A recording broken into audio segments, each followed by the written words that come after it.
Good morning, everybody. This is Armida at Cancer Free 200, and it is October 8th at 5:34 a.m. I have to go to work early today because I'm leaving today to go see my son. Yay!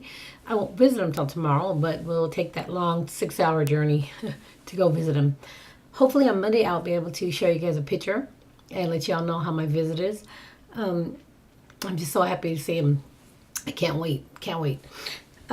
He had gotten a 12-year sentence and on drug charges. He got caught with half a pound of methamphetamines, and it probably was the best thing that happened to him because he was going the wrong way, really bad, and I prayed for him to get caught. It probably sounds bad, but I didn't want to see my son dead. I'd rather see him in prison than dead. Anyways, I'm really happy to see him. He has done 4 years. It's been, I don't know, I guess about 7 months since I've seen him last. They moved him further away. He was 2 hours away from me. Now he's 6 hours away. So, I don't know. But he is a trustee, so he's doing good. He's building houses and he's working on the warden's houses and all that good stuff. And that's what he did while he was out. A lot of construction. So that looks good for him. He went up for parole. I think it was last month. So we're waiting for the parole board to come to a verdict. So I will let you know as soon as I know. Anyways, I am going to do my 21st week post-op weigh-in video. And I am, drum roll, 152. So that's a 2-pound weight loss since last week. I will take any kind of weight loss. So I'm pretty happy. I'm that much closer to my 100-pound weight loss. I can't believe it. Oh my God, it's just kind of 100 pounds. You know, I knew I was heavy. I looked in the mirror, of course. I saw it was heavy. I saw pictures, and I think that's why I don't like to take pictures. But I still in my mind, I kind of thought, well, you know, I don't look that bad until I look back at my videos, and I'm like, oh my God, I was really heavy. So I'm surprised my husband still loved me. No, it's because I'm good. That's why he still loves me. Anyways, hopefully in a couple weeks before I go to the doctor. I go on the 28th, I think. And then I won't go for another year. But I'm going to ask him then, you know, what is my goal weight? I don't know. I don't know what my goal weight is. I think my goal weight in my mind is different than his goal weight. I think they told me 140, 150. I can't remember. I have chemo brain, and I don't remember a lot of things. But I don't know. Pretty excited about the weight loss. And I wanted to thank everybody for all their comments about my breast cancer journey. I don't know. I have a lot of little things that I've clipped out of newspapers and books and articles and poems, and I've wrote stuff myself. And you know, it's just been a journey. And I don't think that journey will ever come to an end because it's something that stays with you forever. You always remember. You will always remember the day you were diagnosed. You will always remember your surgery dates. Always remember the first time you looked at your breast. No breast, I should say. I remember being diagnosed, and the first thing I thought was, get this cancer out of me and get it out of me now. You know, I didn't want it to sit in there any longer than what it had to. And the military worked pretty fast with me. They got me in really quick. And even the second time, I mean, it was like a blur. It was like everything just went fast. It's kind of hard sometimes for me to even believe that I went through it because you go into a state of shock, I guess, where you're not thinking much, you know. And I don't know if it's because I felt like I was pretty young, 40 years old, and then 42 the second time. And I still had my youngest daughter at home, and I had custody of 3 of my granddaughters at that time.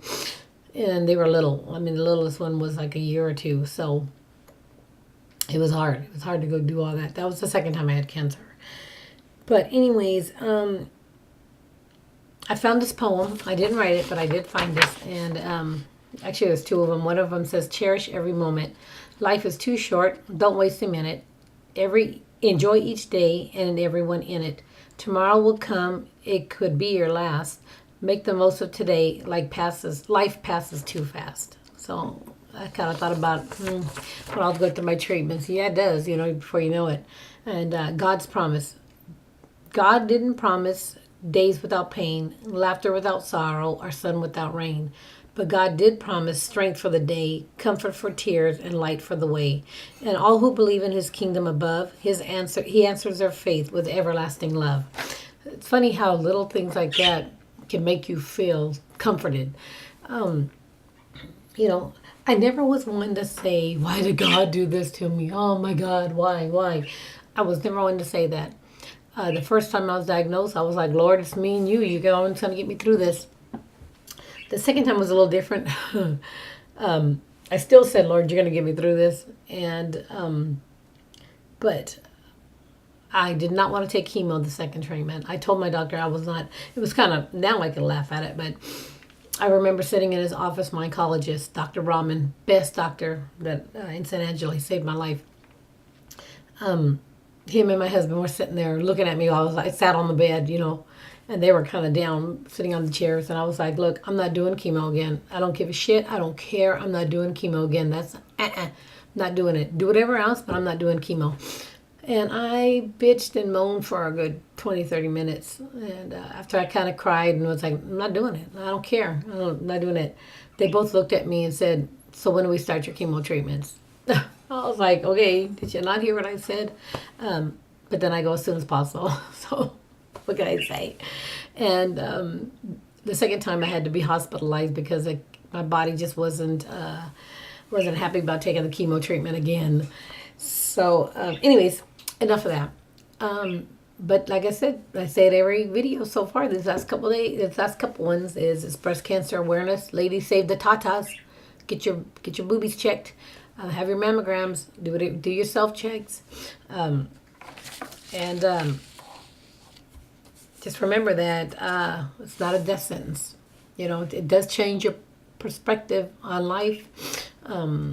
Like that song says, you love deeper, and whatever that one song says, by the country singer, I don't remember. It's true. You tend to do things that you didn't do because you think, hey, this could be it. This could be the one that takes me out. But nope, not me hanging in there. Anyways, y'all have a good weekend. I will see y'all on Tuesday. See my son, his name is Kirby. And so when I talk about Kirby, I'm talking about a Curby. And I'm going to show you guys a picture. He is my one and only son. I have a daughter. My oldest one's a daughter, then he's in the middle, and then another daughter. So he's my boy. So anyways, take care. Thank you for all the comments and everything that y'all have given me about my journey. And y'all, take care. Love y'all. Bye.